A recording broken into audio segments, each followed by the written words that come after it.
Hello, hello, hello. Today, this is the Mental Threads podcast. Hold on a second, got it. Yeah, this is episode 24th. The no, yeah. The 24th episode, and this is Monday, September 27th, 2021. I'm here with a special guest, Miss Diavione Johnson. Yes, Diavione Johnson. I understand her main. Do you say gear? You say inspiration. I mean, your main thing is that you're main focus? Yeah, you're like an artist, correct? Yeah. And I'm Miss NAACP as well as the president of the art club. So Oh, okay. So she got a whole lot of stuff going on. And what really like led you into going into art and artistics, expressing yourself through that way? being completely honest, I've been doing it since I was younger. But as I got older, I started seeing that technical arts makes more money. So I went into that. But now it's kind of like a passion. So, yeah. But kind of like a passion, basically. But if we were to go deeper, you say you always had a talent for this since you were like a kid, or did it just come at you at a stressful time in your life, or was it just what really inspired you to go into art? Do you ever think you would be going into art at this stage? Stuff of that nature.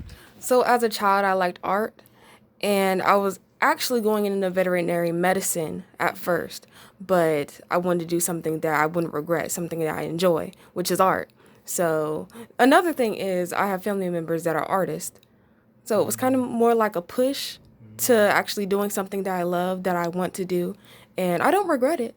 I've been doing it for 4 years now. Okay, 4 years of doing this. That's amazing. That is dang cool. And it's just you actually paint canvases and stuff of that nature too. Yes, I actually sold one for $60. Was it last year, I think? 2020. And from here on, I've been kind of selling digital art for 40, 50, making my money from entrepreneurship, selling art and designs as well as tattoos. Oh, that's actually pretty cool. So you be selling like design ideas for tattoos also? Yes, I do. I sell anything design-wise. Anything design wise. Okay, that's actually pretty cool. That's nice. That's nice. In my instance, when it comes to like art and stuff of that nature, when it comes to like visual stuff, I just pretty much do graphic design when it comes to like album covers. I'm not sure if I've shown you yet. Have I shown you? I could probably just tap in here, we could just hold on, maybe you should just kind of pause the video right quick. Yeah, now back in business. Yeah, we're me and Miss sorry, say your name. Diavione? Yeah, Diavion. Yeah, we're just exchanging art and everything like that. Just some covers and logos that I be doing, and she's showing me some stuff that she be drawing. Yeah, I'm very impressed by a lot of what her works are, and I understand you're a huge like anime fan too. Oh, yes, sir. Anime, gaming, all that. Oh, okay. And your anime, it seems like you're more kindred to or focus on is Sailor Moon, correct? Is that the one? It was kind of like a theme at the moment, because there was something going around where you would redraw Sailor Moon, so I did that. But I'm down with everything. Pretty much anything. What's your favorite anime, if you had to speak? Full Metal Alchemist or Naruto. Oh, those are your top two? Yeah. Oh, really? For my, I don't know, I have a lot of favorite. I have personal favorites for different reasons. Like, I love Dragon Ball Z because I feel like that was the main one that really got me into the whole, anime sphere, really. And then it's just like Naruto, obviously, because it was like kind of newish and it kind of came around that time when I was growing up in elementary school. And to see where it's at now and everything, I'm not. Some people don't really fuck with Boruto like that. I couldn't really get into it. I don't know. I mean, but it's just yeah. But also another favorite of mine, personal favorite, is Yu Yu Hakusho. Yes, that's a classic. Really? It's hard to find people that actually like Yu Yu Hakusho. Like, dude, that's in my top like 5. Oh shoot, I forgot about Yu.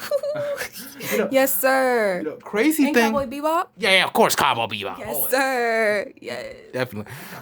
No, but it's like, but real stuff. Yu Yu Hakusho was different because as a kid I watched Yu Yu Hakusho, but when I revisited it when I was like maybe 11, 12, like watching it on internet and everything like that, because I couldn't figure out what the name of that show was until I found it one day, and I'm like, oh my gosh, that was that show I watched when I was a kid that wasn't Dragon Ball Z, but I liked. And it was just like, it gave the same nostalgic feelings when I first watched it when I was a kid, but it's like you watch it differently. And it's just like, this is why I really hope I can really show it to like other kids. And like, well, if I go back to Bull City Youth and everything and work with them, I'm now working with the charter school to tutor kids. But it's like, I want to be able to go back with Bull City youth so I can work with inner city kids so they can watch shows like Yu Yu Hakusho. Because I feel like it speaks more to inner city kids. You have the main antagonist, Yusuke, Urameshi and everything. Single mother household, mother drinks. He's treated like a delinquent at school and everything. Doesn't have a whole lot of friends and so on. I just related to Yusuke as a whole.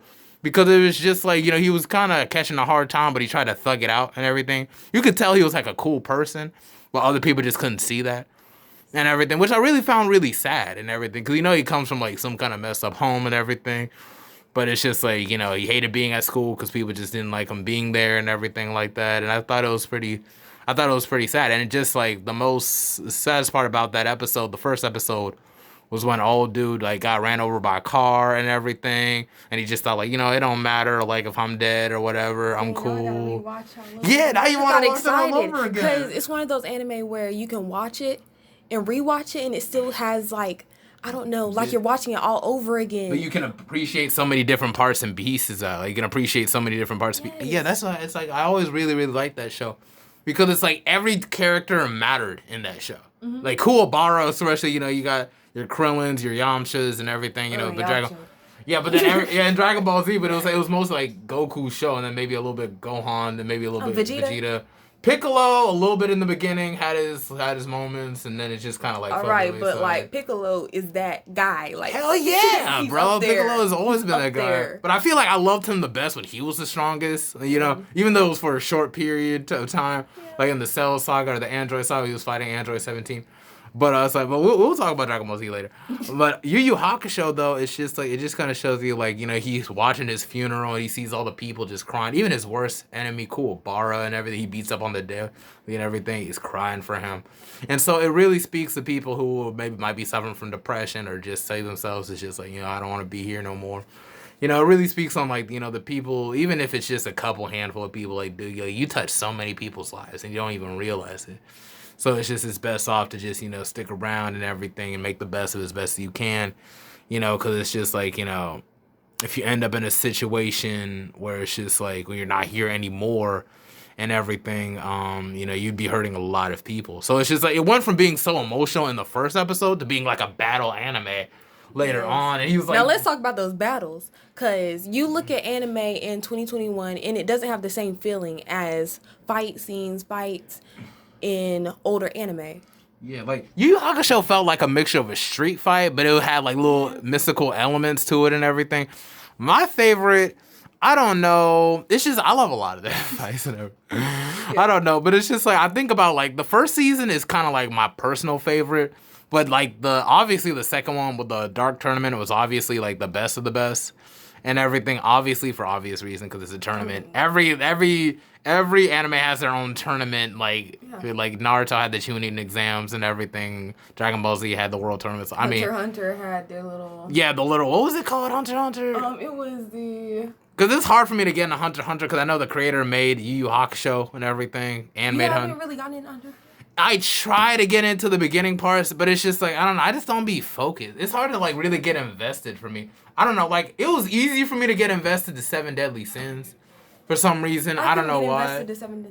What? You can't get invested to 7 Deadly Sins? Well, I mean, do you want to, or do you I want to. I just haven't really every time I try. It's just you're not invested into it. Yeah, I feel like it was easy to me because there was already a goal and everything. Like at first, you don't know who the characters are, but you already have a feeling what the personality. Like Meliodas is like, okay, he's he's basically the main character.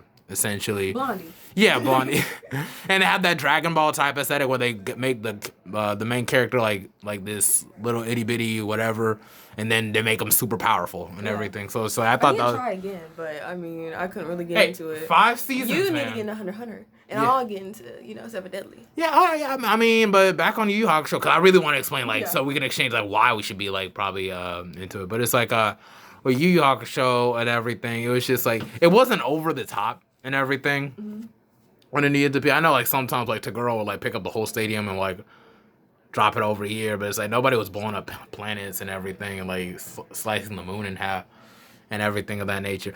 Biggest saddest thing about Yu Yu Hakusho is that it just didn't keep going, if they would have made a reboot, not a reboot, but just a sequel series, how they did with Inuyasha and everything.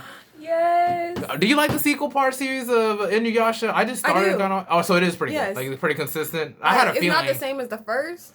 But it's still okay. Like, it's not like Boruto and everything, where it's just like they're trying to. You know, my saddest thing with Boruto, and like we can like translate. Like, we'll talk about sequel series.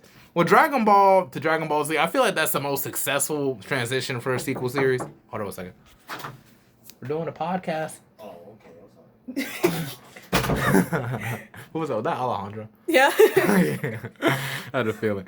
But anyway, but what really, really made Dragon Ball Z so successful is because it was different. Because it wasn't like more cartoony and everything. Because we see a little bit of gore in like the ending of Dragon Ball, like with like Piccolo piercing through like Goku's heart. Yeah, like it was kind of graphic. Yeah. Like, so this, it was a good transition. And being an art major, I noticed those things in the sequels. Whereas with Boruto, you look at it and it's like, where's the shading? Like, yeah, they're not really smooth. Yeah, they're not even. So they didn't even put a whole lot of detail in the clothes. You see how like Did you see his hair?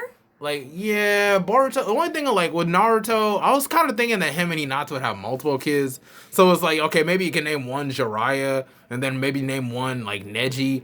And then maybe like two other, like Himawari is probably like the best out of his offspring to me, because it looks like she carries like both of their elements. Okay, like, you know, like the Byakugan type, and then like the hair, and personality. Yeah, like personality as both. What I really like, what I was really hoping, even if they're going to get Boruto to be like the middle child, he gives like middle child vibes. You know what I'm saying? Like it's just like spoiled vibes. Yeah, like middle child. I was hoping that if he would be like a middle child, they'd be like a little bit more relatable. Like if he had two older siblings that were just like, you know, like so great or whatever, he's trying to like fill up them shoes and everything. That gives him like a plot point instead of like, oh, I hate my dad because he's Hokage.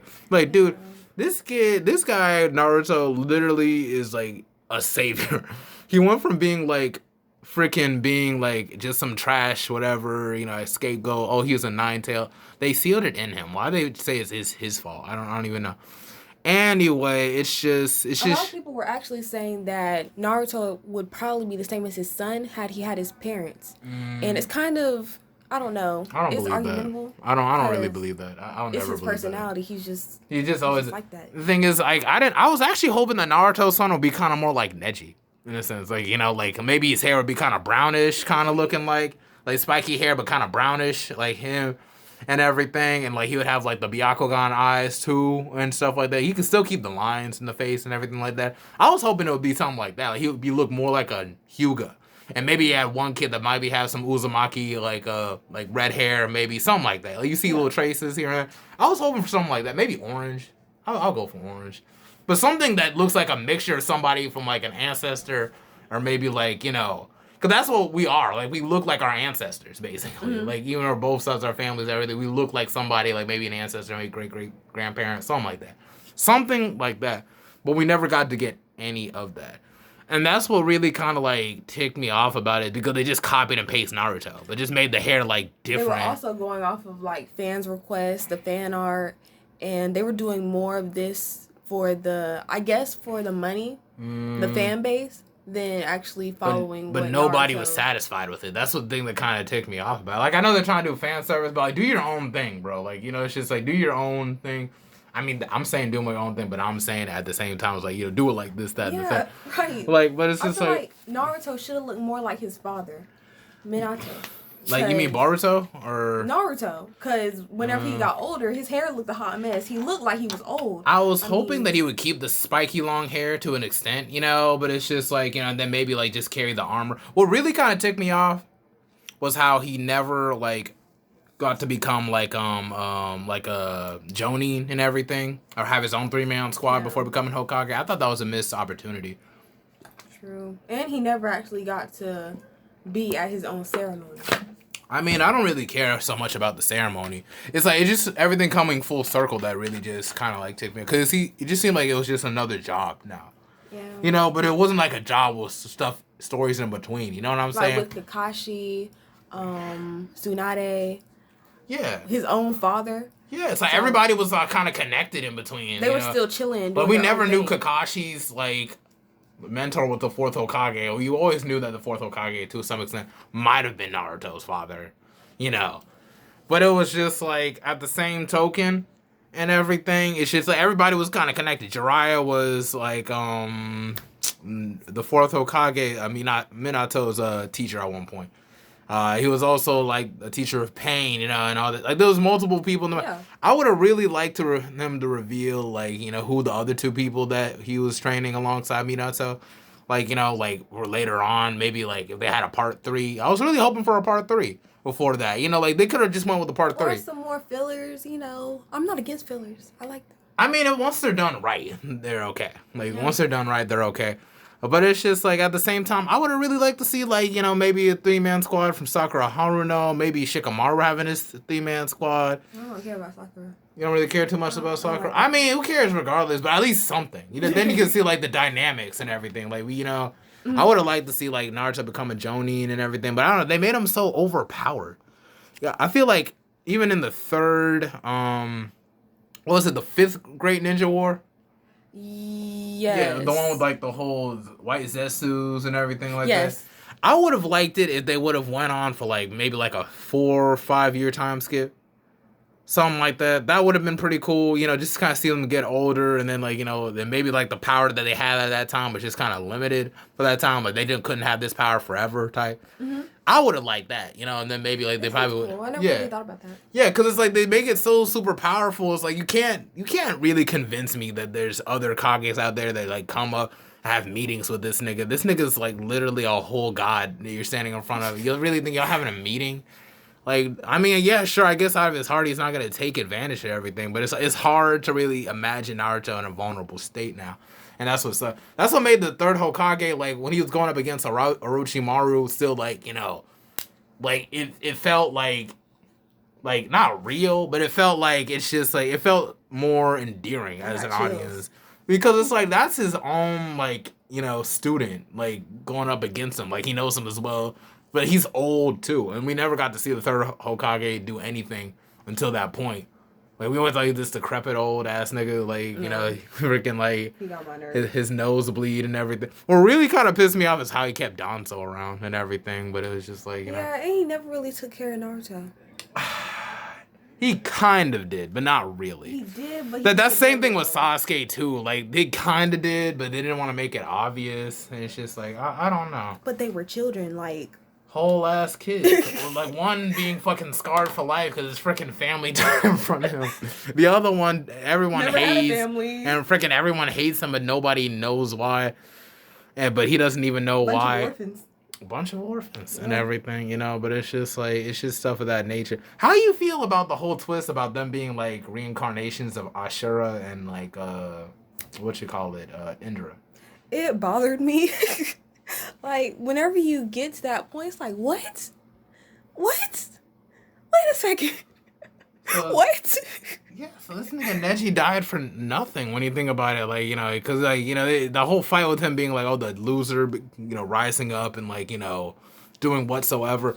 Like, it's contradictory because, oh, he was destined to be some, like, super like, whatever. No. Yeah, I don't know, man. I feel like with Neji's death, it should have been different. Because he was going against his destiny. But he still ended up dying first. Well, he was the only one to really die. So, like, what? It was so stupid. Like, why can't he live and still, you know, succeed in life?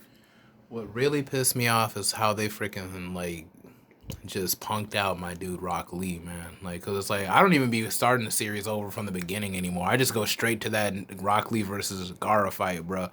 And I'm just like, you know, this dude right here, that could have been like the third protagonist when you think about it. Like, he would have been like a good third protagonist. But I would have really liked to see... Hold up. I would have really liked to see Rock Lee kind of test his morals a little bit. You know, this whole power of youth thing and everything, you know, it was pretty cool, like, to kind of see him, like, still kind of stay the same. But at the same time, like, what about he just doubts it? Like, you know, like, what if he just, like, you know, maybe this whole power of youth thing, I want to get stronger. You know, I'm tired of Naruto and Sasuke going on and everything and becoming these, you know, super whatever. I want to be able to learn more. I would have liked him. Gaara. Yeah, like, I don't want to say, like, kind of like Gaara. I would say, like... Gaara, you know, he started... You saw a change in him. And you saw him actually step up and actually have character development as well as become the Kazekage. Yeah, I thought that was pretty damn cool. Like, and he kind of changed it up and was fighting alongside Rock Lee, which is pretty cool. I thought that was pretty. And then the Sand Village started kind of working together with the Leaf Village a little bit more better. Yeah, so Rock Lee, I feel like he could have had that same change where there was a little twist and he had character development where he actually started trying Becoming to like serious or doing other things. yes, You know what I'm saying? and catch up to the rest of the guys. Like Sakura, even she said that she wanted to catch up to Naruto and Sasuke. Even though she's trash, I mean, she tried to do something different. So, I mean, You feel like Sakura should have died? yes, it should have been her, not Neji. And Tenten. Tenten should have been gone. Yeah, Tenten should have died. Useless. Tenten had no reason. No reason. You be thinking back to the fight in the tuning I forgot she exams existed. with Naruto. And I don't want to be that dude and everything. Because if they would have given give her a little bit of an arc. It should have been you know? Tenten. You really think that maybe She should've died. Tenten maybe should have been like a love interest for like Rock Lee? Maybe you think No, she should have died. should have died. She should have died. Rock Lee could have been with someone from the Sand Village or Sound Village, anywhere. Sakura should have ended up with Rock Lee. That would have been a good twist. No, hear me out. This nigga right here, Rock Lee. He had his whole eardrums busted in and everything. You know, I'm just saying, like, dude actually proved that he actually cared about Sakura. Sasuke tried to kill her like how many times? You know, True. I feel like she had like good character development. You know, like I feel like she should have been with nobody because she don't deserve it. I feel like Rock Lee should have been that one. I feel like, you know, just for Rock Lee's sake, you know, but then it's like, just if we had to mature, if we had to be more realistic, that's one thing I hate about Kishimoto, that he didn't make a whole lot of this. He didn't give a balance between what was realistic and what wasn't. Naruto ended up with Hinata. even Sure. Shoji got a boo. Yeah, I didn't understand what was with that, you know, but it's like, it was with the black girl. At least she's black. At least she's black. Yeah. At least she's black. That's all that matters. At least she's black. He knew what he wanted and he got it. He wanted the black girl. Dude couldn't say no to chocolate, man. No, really. I mean, big boy wanted him some cocoa. Yeah. I mean, couldn't. Yeah, let's not try to fetishize this even more farther. But it's just like, but anyway, but it's just like, you know, but it's just at the same time, it's just, I feel like Sasuke and Karine would have made more sense. I feel like they would have made more sense. Because Karine was more, it kind of made sense because, like, when Sasuke kind of saved her from that bear or whatever in the forest by one time and everything, it meaning a lot to her, had more seeds of, like, okay, because, like, when the separation. She loved him more than he would ever love her. What, Karine? Yes. Yeah, that makes a little bit more sense to me. Like, Sakura just seems like a childhood crush, whereas, like, Karine I feel like saw Sasuke as, like, a purpose and everything. Everything she did was for Sasuke and everything. Sakura would say stupid shit like, oh, take me with you and shit like this. It's like, what are you gonna do, though? This girl saved Sasuke how many times? Karine saved Sasuke how many times? Sakura hasn't done shit when you really think about it. Karine has been pretty, even though like he kind of stabbed Karine in the gut one time. The sad part is Sasuke had the most chemistry with fucking Naruto. And if it was like where Naruto was a female, I feel like that would have been perfect. But no. Yeah. But like, yeah, there is chemistry there, which is just like, you know, it's whatever and everything. only with them, the orphans, and there was nobody else. I didn't like Sakura. I didn't like Karen, whatever her name. I fuck with Karen just because she was useful. Like, really, that's what I'm saying. And Like, she was a even when, yeah, that one too. That would actually make, because then the offspring would have been powerful. Yeah, and redheaded. And Sarada, I don't know. This is what really made me like Sarada or Shio over like Baruto. Like how she went to seek out to figure out if Karine was like her real mother or not and everything. Like she was actually an actual, like, she had her own mission. Basically. Although it was kind of like a domestic ass, like. Yeah, it was a little toxic. But, just a little bit toxic. But it's just like, I don't know. I prefer Sarada, like, over Baruto. That's just me. Like, Uchiha, it's not about like, oh, I want to be Hokage type thing or whatever. But it's just like, you know, she's it's not just as spoiled, and she's intelligent, intellectual. Whereas Boruto, he needs more growing up to do. Even though he has a father that went through everything and a mother that's also gone through a lot of shit, he acts like he's entitled. But I noticed that a lot of people are telling me, hey, you need to keep watching it where he grows. But in the first few episodes, I was already tired of him. Boruto. It's just, I don't know. Because when I just see Boruto now, it's just like, dude, you're just copy and pasting this, and then he has all these power ups and everything. Oh, I wanna do better than my dad. That's what I'm thinking. They should have just skipped a couple generations. I want to say like a couple Hokage, maybe like 3, 4 Hokage. Maybe one of those Hokage would have been Naruto's, like, what you call, what's that word? Like, student, or one of his students, or maybe Konohamaru. This to build up some kind of backstory. So it's like we can be like, oh, like what? Mentor. Yeah, like what happened after this? What happened after this? I would have preferred that. That's what made Legend of Korra pretty cool for me, because there was a big ass space of stories to look back upon. With the what's his name? Frickin' the dude that bloodbended like in like. I know who you're talking about. Yeah, bloodbended like. Yeah, it started with a Y, like Yakone, or no, some shit like that. And he had like 2 kids and everything, and then they started blood bending and everything, and they're all connected, like to like Aang somehow, because it's like it's just like it was stuff from the past that happened, That's what made it so cool. That's why I like Legend of Korra now. I appreciate it a lot more now compared to like Boruto. Now that's a sequel that you actually get into, because it's not like you're riding off the coattails of the first one. It's a whole new story with similar, feels and old characters. But she's her own person. Yeah, and I feel like, with Aang's from the Last Airbender, it was like a different pace, which is cool. She was already like trained beforehand, and all the other elements. She's had to master wind and everything, and other aspects of being the Avatar and so on. And I thought that was pretty cool too. Like, it's just like, that's how you do a sequel series, right? To me, although people shit on Korra, I don't know why they shit on Korra and everything. I thought it was pretty cool because everyone's stuck on Aang. Because at first, I'm like, this is nothing like what Aang would have wanted. But you have to realize that this is a completely different series, and you're going into it new instead of comparing it to the first Avatar, because nothing's going to live up to the first one. Whereas, just like with Inuyasha and Yashahime. Yashahime. But you watch Inuyasha, and it's kind of like a nostalgic feel. Then you watch the new one, and it still has like the same soundtrack and kind of feel, but it's new. It's their children, and... Yeah, no, I feel what you're saying. No, keep going. Yeah, it's their children, and instead of you depending on the original cast, you're looking at them now and trying to figure out where is the original cast. So, yeah. Yeah, man. Yeah, no, I feel you. Because, like, that, like, I didn't really get into the sequel series yet. I think I put it on, like, one time-ish and everything. But it's just, like, it's just one of those things, man. It's just, like, sequel series. That's like what it kind of comes back to Yu Yu Hakusho. I be thinking about this all the time, like, for their sequel series and everything. Like, it's just, like, because, like, if, like, freaking Kuwabara and that ice princess girl, whatever, had kids and everything. And so I can imagine, like, their son being, like, really, really, like, adept with, like, ice and stuff like that. And, like on some, like, Iceman from X-Men type stuff. You know what I'm saying? Mm-hmm. Like, some Shoto Todoroki type stuff, but, like, no fire. So cool, though. Yeah! Like, he would be a beast. But it's like, some like Todoroki kind of, what is it from Avatar? Dang, what's his name? I can't think of it. What's his name? With the fire and... Oh, you talking about Zuko? Yes. Yeah. Zuko vibes. Yeah. Yeah, I'm thinking, would Hiei have kids too? Or would, like, Hiei just be, like, whatever? Like... I don't know. Maybe, I feel like Hiei's kid would be, like, a main villain.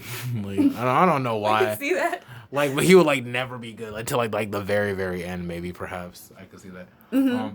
But I don't know. I could probably see, like, maybe like with Yusuke's kids would be like one kid could be like, how can I say, he has the whole Masaku thing going on with that kid, but he that is kind of laying dormant, and the other one's like really, really adept with like spirit guns and everything like that. Like, it just comes natural to him. Oh, I love that. Yeah, just like everybody. It's just everyone's whole like everybody's like skills, and it's just kind of split between the children, kind of, but they're really, really good at it. Yeah, yeah. Anytime someone tries to make a sequel, it ends up being more childlike, or they take away the real feeling of the past ones. Yes. Like, it's just like, but I feel like, has it been that way for the new Inuyasha sequel?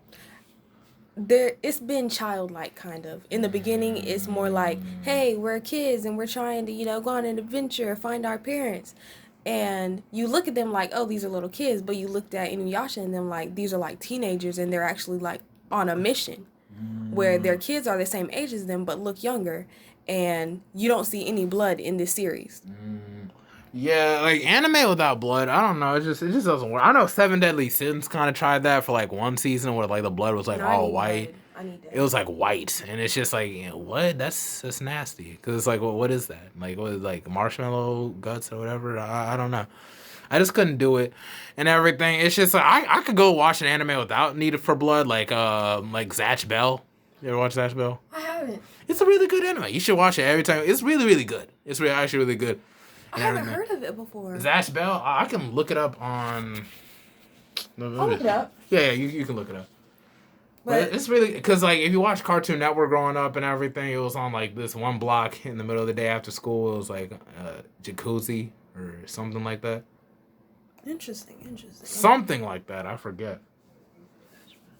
Oh, I have seen this. Oh yeah. See. Yeah, with the little Pinocchio looking boy. Yeah, Pinocchio looking boy. And it had like lightning shooting out of his mouth. I think it was on the WB too. I think. Yes, it was. Yeah.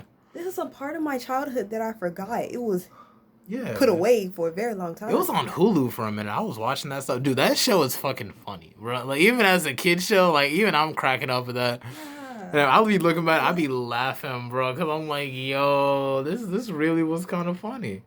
I'm over here being all nostalgic and talking about my childhood and shit. Yeah, dude, like, that had really good lessons for a lot of these shows, too. That's why it's like I always mess with anime, bro. Like, anime will always be, like, that thing.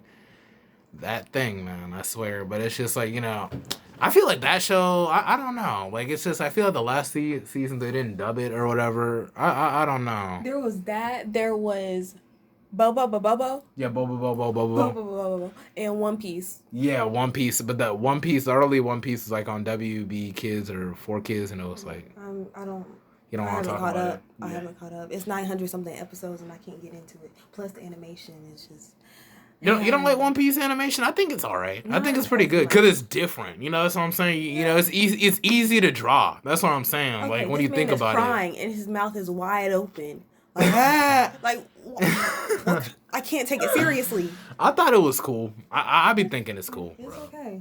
Anime is cool. I thought it was cool because it's different, but it's like it's still here and everything. It's like it's still going. It's been going on for like since I was like a baby, basically.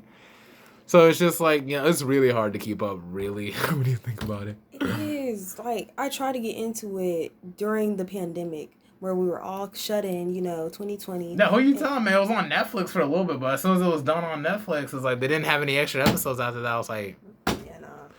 I ain't know where to go with that, man. But it's every time it comes on, you're instantly with it though. Like that's the cool thing about One Piece. It don't matter what they're at. Like the story's so good, you can still watch it no matter the time. What's going on? Okay, can't get into it. I can't. Gundam. Oh, I yeah, love Gundam. Gundam as I a love kid. Gundam. I love Gundam as a kid because it was like Transformers, but like Japanese Transformers, and it wasn't even Transformers. It was just big mecha robots, and they looked amazing. I'm like, how Have did you watched Eureka 7? Erica 7? That's the thing with Gundam. I loved it more as a kid though. Like I didn't get to like rewatch it from the beginning because I liked watching Toonami promos and everything on YouTube. Like, wow, this shit looks amazing to watch if I had time to watch it. But I don't even be knowing where to start with the thing, man. I'm gonna be 1,000%, dude. It's like for real. I recommend Eureka 7 because that's kind of like a robot type anime, but at the same time, it doesn't just focus on that. It focuses on the actual plot and characters. But it's not just like 10 episodes or 24 episodes. It's a whole. I love episodes where it's like, it feels like it's just taking, I don't know how long, like an hour or two, and it's only like 24, 30 minutes. So it's like that. I definitely recommend that. Not for really though, but it's like, well, at least one thing we can agree on: Yu Yu Hakusho is definitely goated. But it's like, cause I know we keep going back and forth because it's like we keep jumping off. You and Yu Yu Hakusho. Oh yeah, we're talking about this. Wait, let's go back to Yu Yu Hakusho. Yeah, but it's just like, cause I want to get this wrapped up. The villains, like from Toguro to what was the second one? The evil spirit detective. I'm terrible with names. Okay, I know. It's like then they have the three gods. I'm like, damn, I really forgot the villain. I don't know. I can remember younger Toguro. I know the first one was like, I don't know. Only Toguro is the one I could. You might have to put out a list, yeah. But I be remembered by seasons. Who was the second one? I can't remember for the life of me.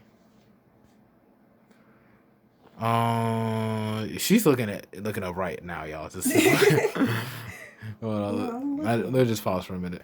Okay, just because we had the detour, we had to do some research again. Yeah, I know it's been a minute since we watched Yu Yu Hakusho. But it's like, yeah, the villains were just so like, how can I say? They're very. I don't want to say sensational and everything because I'm like, who the hell says sensational? They're very endearing, like really, like especially memorable. Although we couldn't remember their damn names. What really one of my favorites, I guess, is going to be personally for me. Sensui is my favorite, but also Elder Togoro. Like I feel like they're neck and neck and everything. Yomi's pretty cool too, and everything because it was different.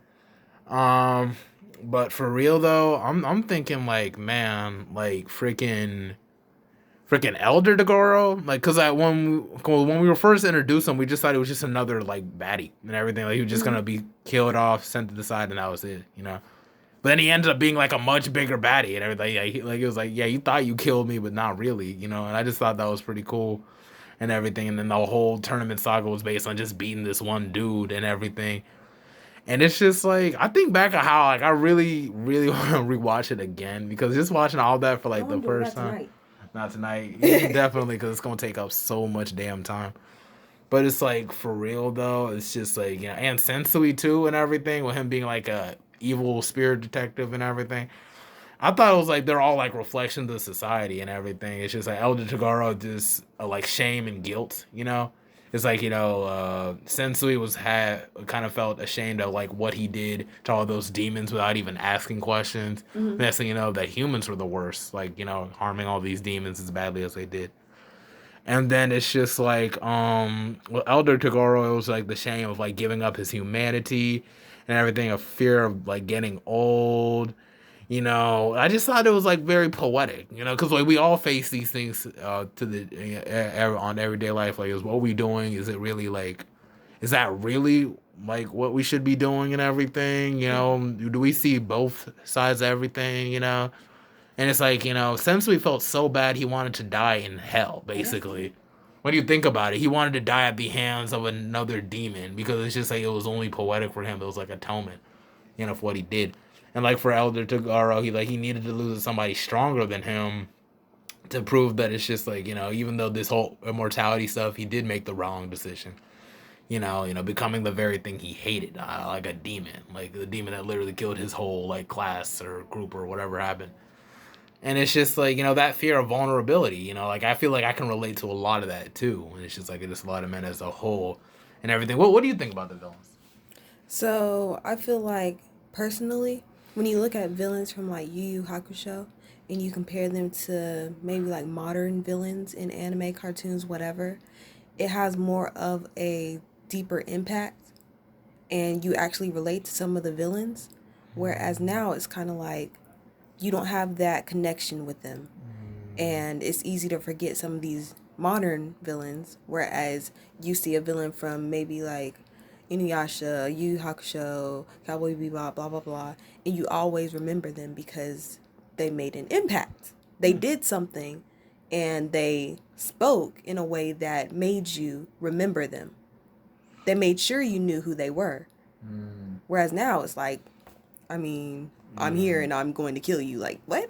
Yeah, I mean, even Dragon Ball Z was kind of like that too. When you really think about it, like none of the villains were really endearing when you think about it. Like Frieza's just like, oh yeah, I'm kind of just scared of these Saiyans. I don't want them to get too strong, so I'm gonna go like freaking space Hitler. They had a backstory to him. Frieza had a backstory. What was Frieza's backstory? Man, I don't remember, but he had one. He did not have a dang backstory. He was literally just space Hitler. I mean, he came from somewhere, okay? Anyways, Cell. There was the android. He barely had a backstory. He was just like, he was basically just all the Z fighters put together. It's like, okay, I hate this one Z fighter because as a kid he messed with the whole Red Ribbon Army, so I'm making androids and stuff. But you remember him. Yeah, because he was like a cool character. Like they were so memorable to they weren't endearing. That's what made Yu Yu Hakusho's villains so different because they were very endearing to like the soul. And everything, except Yomi. I think Yomi was just like, oh, I just, you know, I want to take over and everything, or I want to be like the king of hell or whatever. And then he ends up losing and everything. And then they had to go with democracy and whatnot. It was different because, you know, Yusuke actually lost this fight, but it's still like it still worked out. So I thought that was pretty cool. And then it's like at the same token, it's just like with Naruto villains, I feel like, like Naruto's like a good case study because it's like, like you see like how the villains kind of grew up and everything. Orochimaru Pain. wanting, Pain especially being one, and Itachi, Yeah. Yeah, Itachi wasn't really, I don't know. He's a complicated case because he wasn't really a villain. But he was kind of like a villain, Yes. like at the beginning. Like he we was saw made him into a villain when he was actually on the side of the village. So you look at his choices like, what would I have done? Chosen my family or my village? And you look at it like, okay, what he did was for a reason, which is why he turned into that villain that the village hated, but he did it to protect them. Yeah, he just wanted to protect from war and stuff of that nature, like no more war, because he saw what war did. So like the world and everything, The real villain was Danzo. Yeah, Danzo was hell of a villain for real. But what I really like about Danzo, I like his techniques. I like the whole wind bullet, like vacuum. Smart, but he was trash. Oh yeah, he's definitely like Donald Trump levels. You know what? I feel like it was a missed opportunity. They should have made him a Hokage for a little bit throughout the war saga and everything. Hear me out. Because, bro, we never...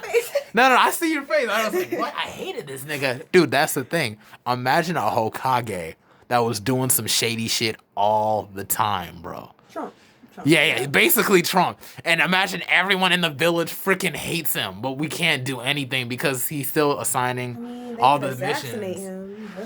I would have really liked to see Danzo and like Naruto, like basically, Naruto become a Jonin and like Danzo being the one that's like making orders and shit like that. I would have really liked to see that arc, for like probably for a good 4, 5, 7 years. That would piss me off because I just couldn't stand Danzo. Because then we could probably see a little bit of human side too. It's just like, I just wanted to help the village and everything like that, but I'm still a dick. Yeah. Basically. Like, it's just like, because when you think about it, he's kind of like an evil third of a Hokage and everything. Because the third Hokage was hella passive. This one, like, Danzo's more assertive, but like assertive, like, behind the scenes and everything. And I just really wanted to see that play out because of Naruto as a character, what wanted to become Hokage and kind of see how not to be Hokage through Danzo's that would have really helped. Like for maybe like 3 years they would have put him there and everything. 3 good years. Yeah. I'm gonna go for just 3 years. Just that. a time skip. Like, dude, we hate this guy. He keeps sending us all these weird missions and everything. Kind of seeing how it's gonna cause disarray between all the different villages and everything. I would really like to see that. Just to kind of see the dynamics of, like, why it's important to do the right thing. Yeah. And we never really got to see that. Like, just a corrupt Hokage and everything put in action, like, for many seasons, I would have really liked to see that, really. That, like, now that you tell me, I kind of think of it like that would kind of make Naruto act different now from seeing a bad Hokage because he's always looked up to the Hokages. So imagine having to work under a Hokage freaking hates. Like, how would it change his mindset? How would it change him? I would have liked to see, like, maybe would he become more passive and everything? Like, I just got to do my work and everything, It's like, and then maybe he has a 3-man squad and everything too, I would have really liked to see that and have to answer to Danzo. But then Sasuke's still out there and everything. He's still coming back to try to assassinate Danzo. And that one hand, it's just like he's still like a national criminal. But at the same time, Naruto has to stick up for his like village and everything. Mm-hmm. That would have been hella compelling. You gotta admit, it would. It would have been something. It would be something different. That's it's like I feel like they had so many boss battles in the video games, like in a short period of time between Naruto and Sasuke during the Shippuden era. I would have liked to see how that would have transferred in like the later era, like where they're both Jonin and everything like that. I would have loved to see that, but it's like that. Our whole arc had to end after the war saga with the Kaguya and everything. How you feel about the ending of the series? You thought it was kind of rushed, or it was like whatever? It was rushed. You felt like it was rushed. Yeah, definitely rushed for sure. Because they didn't know what to do with Madara. Because they made Madara too damn OP, so they had to like make a completely different villain with actual weakness and everything. And I thought that was pretty cool. I mean, it was whatever, but it's just like I don't know. I feel like it should have left me feeling empty. Like I felt like we should have seen a little bit more when they were going through, their 20s. Yeah. And they skipped that era to go to Boruto, olderness. So, yeah. I mean, it's cool. I didn't really so much mind that. I don't know. I didn't care for them skipping so much and us not seeing how they ended up being together, like the couples. We should have seen how they get together. How did this happen? We all knew Shikamaru and Tamari was gonna end up together. We knew about that one, but what about everybody else? I mean, Ino was definitely gonna have to hook up with Sai eventually because he was the one that looked the most like Sasuke but less murderous. Like, yeah, but how they end up together? That's my thing. We didn't get shown how did that happen. Yeah, I mean, it is what it is, man. I mean, the whole couples thing is like I'm not really too much concerned with it because like it's already written. It is what it is. The whole Sakura and Sasuke thing is kind of I don't know. I'm not feeling it. I would prefer Sasuke hooking up with Karin because I feel like that would serve his goals even better because like the whole like trying to rebuild the Uchiha clan and everything, and imagine that with like a little bit of Uzumaki blood put into it, you know what I'm saying? But I mean, they kind of rebuilt it with the whole. You seen that story arc where like they basically cloned all the Uchihas and everything, and like Shin Uchiha or whatever. Mm-hmm. So they kind of already did that. Like the Uchiha clan's kind of back. It's just they look kind of weird and albino. They look kind of weird. I mean, their offspring don't gotta be albino, so it's like maybe they could all have like different personalities or something like that, like Smurfs or some shit. Like I'm thinking, you feel like Smurfs. Like that's how I'm saying it. Like they can all just have different personalities. Like I'm done. This Shin Uchiha got like freaking eating problems or something. But like what in the world? Like this freaking. I watched that, but still. I mean, I'm just saying it's different, but it's like it's all right and everything. Dude, extra thirsty. Oh, I'm not even extra thirsty. I just had that in my what was that front pocket pouch? I don't know. It was in my hoodie. The thingy. Yes, the thing. We've been talking about anime for like most of this episode. We're supposed to be talking about all sorts of stuff. Like I know it's like about HBCU life and everything. Would you say like when getting along with the whole HBCU, you feel like you got as much as you wanted the past couple years? I got what I wanted for my first 2 years, but then once the pandemic hit, everything just wiped out. It's not the same experience because so many of the people that made this HBCU what it is graduated during the pandemic, and our incoming freshmen didn't get that. So it's more reviving our school and bringing back the Black experience like it was before. Yeah. My biggest regret, I know I said this in another episode, I didn't really get to put myself out there as much as I really wanted to. I'm naturally an extrovert, but I'm kind of dealing with a whole lot of shit right now. Mm-hmm. Like, would you say that you put yourself out there a whole lot, or what is just like whatever for you? It's really whatever, but recently, without my choice, I've been out there just because my responsibilities forced me to. Because like I said in the beginning, I am the art club president. I've been it for 2 years. I am Miss NAACP, so that kind of pushes me out of my comfort zone. And being an art major, we're more introverted. So whenever I have so many roles, it forces me to be more, extroverted. Yes. Yeah. So you say you met like a whole lot of people and everything? Like you feel like you met like a whole group of friends and stuff of that nature? Or I wouldn't say friends because you can't call everyone your friend. I've met a whole bunch of acquaintances and I've made a lot of connections that'll help me in the future. But when it comes to like friendships and relationships, I have a handful of people that I can really trust and say that like those are my homeboys, homegirls. Yeah, I feel like for me it was mostly just people in the Men's Achievement Center and everything.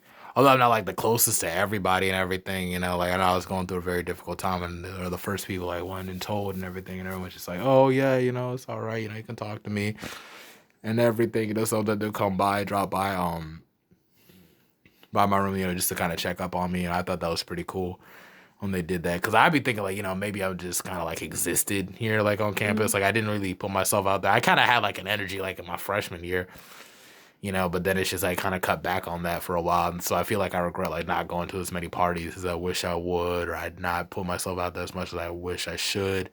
And everything. So it's just I'd be thinking like, damn, maybe I could try again at Howard University. You know what I'm saying? Because the pandemic did like take a little bit out at the same token. But it's like, there's still a part of me that feel like, couldn't I have done something more? Could I have done something?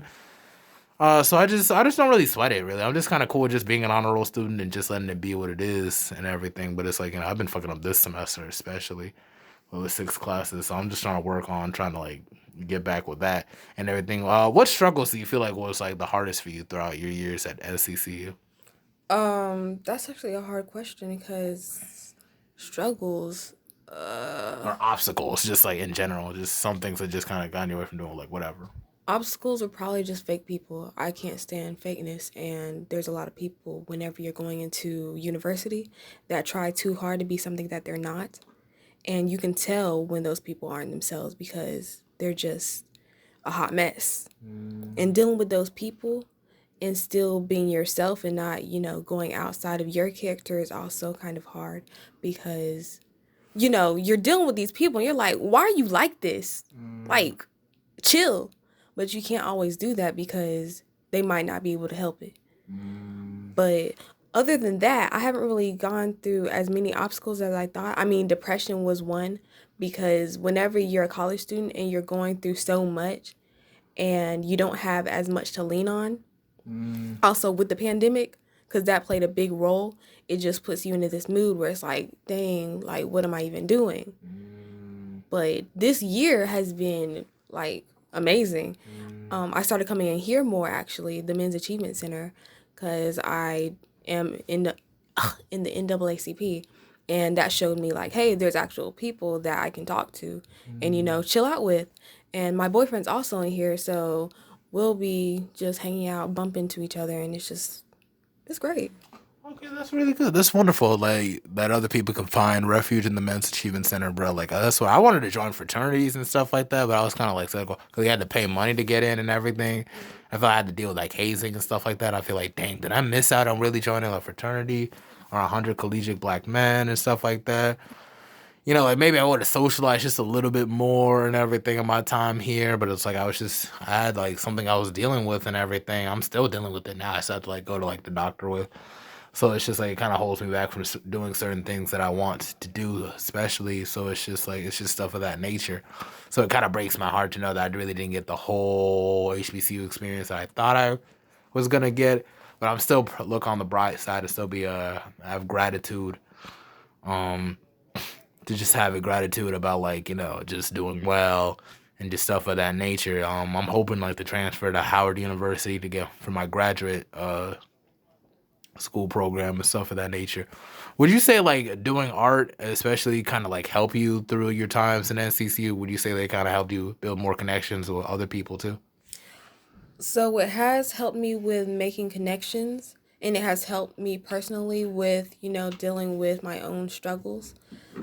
But the biggest thing that helped me was writing because I also enjoy writing, and other times it's where I actually get out and I'm not doing art. That helps me because instead of doing something I love, I'm doing something different and stepping out of my comfort zone.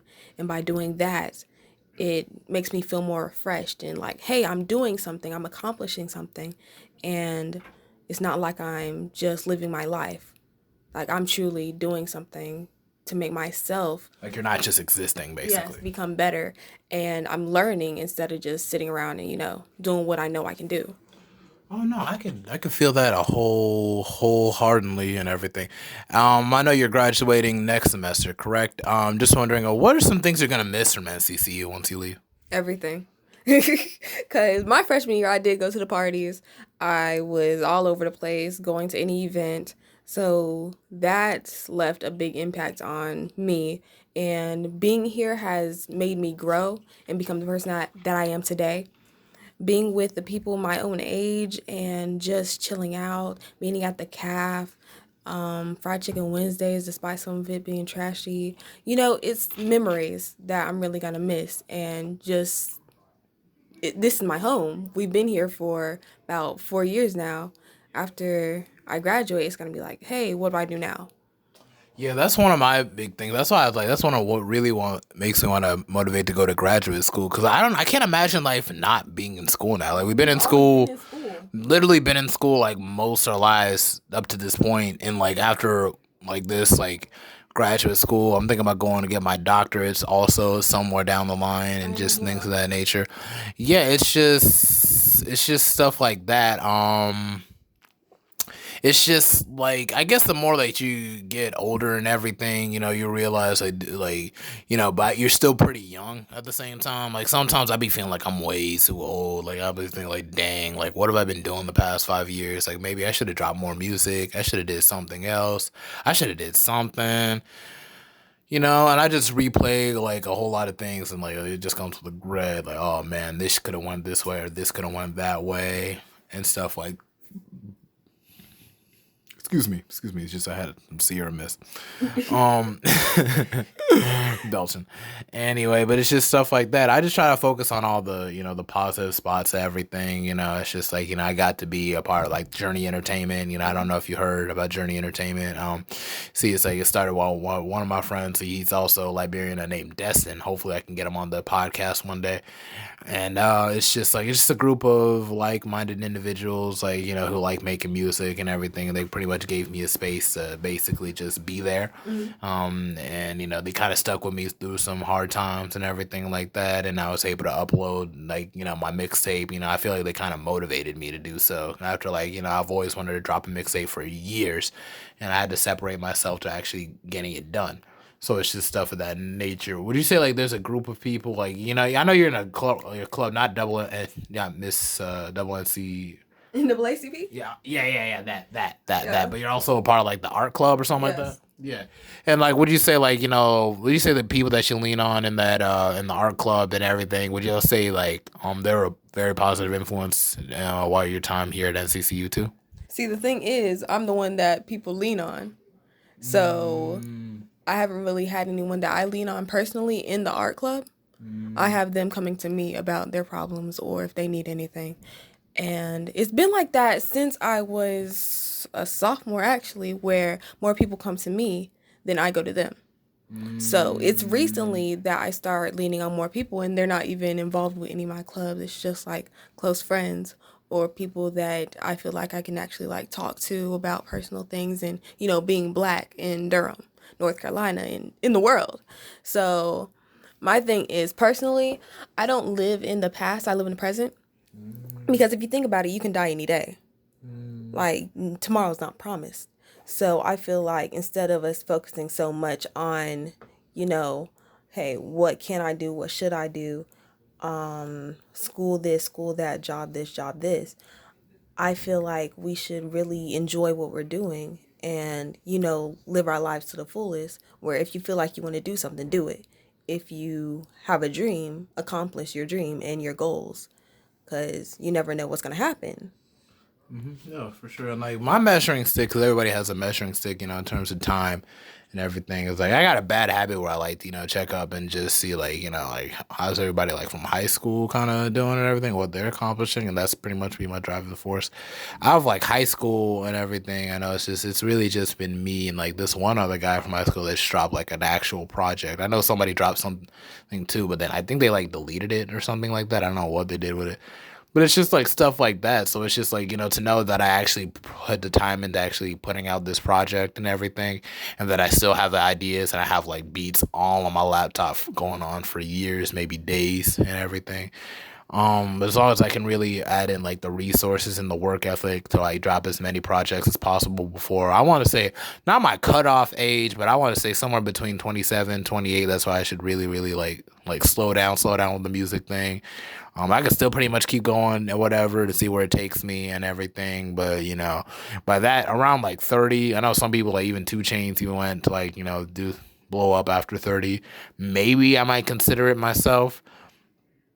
But it's like, it's just, I really want to be able, like, before I lay to rest, if I can drop at least up to like 300 songs, like that's my main goal, is to drop about like 300 songs. And I feel like once I really start like, bringing in my major bread and everything from like maybe like working at like, I don't know where I might be working after college or whatever, but it's like wherever I'm going and everything, if it kind of fuels in my career path or whatever, like that's like that main thing, you know what I'm saying? Like I hope it like fuels like my hobbies and stuff of that nature.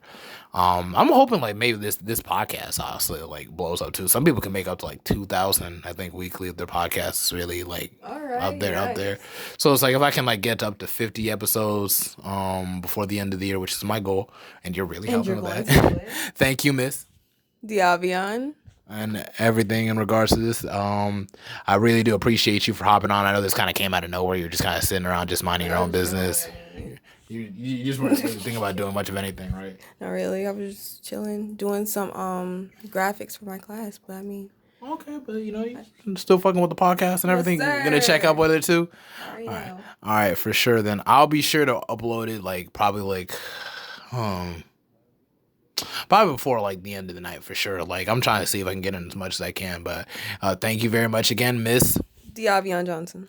Yes, Diavione Johnson, and that is like episode 24. Kobe with the Mental Threads podcast. Thank you very much.